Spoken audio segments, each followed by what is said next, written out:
శ్రీ పార్వతీ జడల రామలింగేశ్వర స్వామి యొక్క కళ్యాణం మరియు అగ్నిగుండాల కార్యక్రమంలో ఈరోజు వచ్చి స్వామివారిని దర్శించుకోవడం మా అందరి శ్రేణులందరితో వచ్చి మా ప్రజాప్రతినిధులు మాజీ ప్రజలందరూ కూడా కలిసి దర్శించుకొని ఈ ప్రాంత ప్రజలు ఈ రాష్ట్ర ప్రజలంగా సుభిక్షంగా ఉండాలి.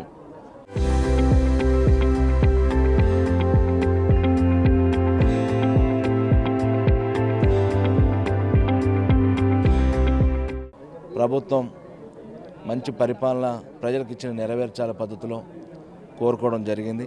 రైతాంగం సంతోషంగా ఉండాలి. అదేవిధంగా ఇక్కడ ఉన్న ఏర్పాట్లలో కూడా ఎన్నలేని విధంగా ఏం ఏర్పాట్లు అనేది కూడా సక్రమంగా చేయలేదు. చాలామంది మీ మీడియా మిత్రులు చెప్తారు, ప్రజలు చెప్తారు, ప్రసాదం కాంచి లడ్డూల కాంచి పులిగోర కాంచి మొదటి అన్నీ కూడా క్వాలిటీ లేకుండానే. రెండవది ఎన్నలేని విధంగా టెంపుల్కి ప్రతి సంవత్సరం కూడా మొత్తం కలర్లు వేసి అలంకరణ చాలా బ్రహ్మాండంగా చేస్తుంటాం. ఒక వారం 10 రోజుల ముందే కార్యక్రమం పనులను మొదలు పెడతాం. కానీ పనులకేమో రేపు బ్రహ్మోత్సవ కళ్యాణం అనగా అప్రూవల్ తీసుకోరు. వారం రోజులే కమిషన్ అప్రూవల్ తీసుకోవాలి, పనులు ప్రారంభించాలి. పారిశుద్ధ్యం కానీ, మంచినీటి సమస్య కానీ, కరెంటు సమస్య కానీ అన్ని రకాల ఏర్పాట్లలో ఒక వారం 10 రోజుల నుంచే కలెక్టర్ కానీ, ఆర్డీఓ గారు కానీ, లోకల్ రెవెన్యూ డిపార్ట్మెంట్ కానీ, పంచాయతీ డిపార్ట్మెంట్ కానీ, ఎలక్ట్రిసిటీ కానీ అన్ని డిపార్ట్మెంట్తో 1-2 సార్లు రివ్యూ చేసుకునేవాళ్ళం. కానీ సంవత్సరం ఏది చేయకుండా గాలికి వదిలేసి అధికారులు చేతులు దులుపుకోరు. ఈ టెంపుల్కి అనేది ఒక పాలకవర్గం లేదు. దాదాపు 2 సంవత్సరాలు పాలకవర్గం లేక పాలకవర్గం ఎప్పుడు దురదృష్టకరం. రెండోది వాళ్ళు అప్రూవల్ శాంక్షన్ అయితే 2 రోజుల ముందు వర్కులు ఇచ్చారో ఆ పనులు కూడా ఎక్కడ స్టార్ట్ చేయలేదు. ఎందుకు అప్రూవల్ ఇచ్చారు, దేనికి ఇచ్చారు, ఎవరికి ఇచ్చారు, ఎవరి ప్రమేయంతో ఇచ్చారని కూడా లేదు. ఏమైనా పొలిటికల్ ఈక్వేషన్లో వాళ్ళకు అనుకూలంగా ఉన్న వాళ్ళ వ్యక్తులకు తప్పితే టెండర్ ప్రాసెస్ పద్ధతులు చేయలేదు. ఇలా ఎవరు చూసినా కూడా చాలామంది ఇబ్బంది పడుతారు.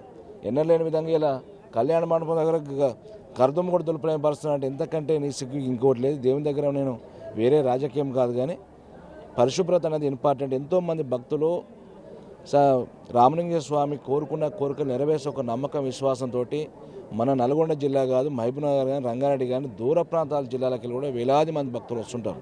ప్రతి అమావాస్యకు వస్తుంటారు. కానీ ఇక్కడ ఈఓ గారికి, ఇక్కడ పాలకవర్గం లేక, కనీసం జిల్లాధికారులు కానీ, ఇక్కడ ఉన్న ప్రతినిధులు కానీ ఎవరు కూడా చర్యలు తీసుకోకుండా గాలి కోసి అలా ఇష్టం వచ్చిన వాళ్ళ మనుషులకే ఆ వర్కులు తగ్గించుకోవడం చేసే తప్పితే వర్క్ కూడా ఎక్కడ పని చేయలేదు. మరి రేపు ఇంకా ఆ వర్కులను ఏం చేస్తారు? పనులు చేయకుండా కూడా బిల్లు ఎత్తుకునే పరిస్థితి. కానీ దీని మీద పూర్తి విచారణ జరపాలి. ఇలాంటి పునరావృతం కాకుండా ఉండాలని చెప్పి అధికారులకు విజ్ఞప్తి చేస్తున్నాం. Local to global news at your finger tips. మీ చేతిలో ఒక ఆయుధం. Download Raa TV app. Media legend Ravi Prakash is back.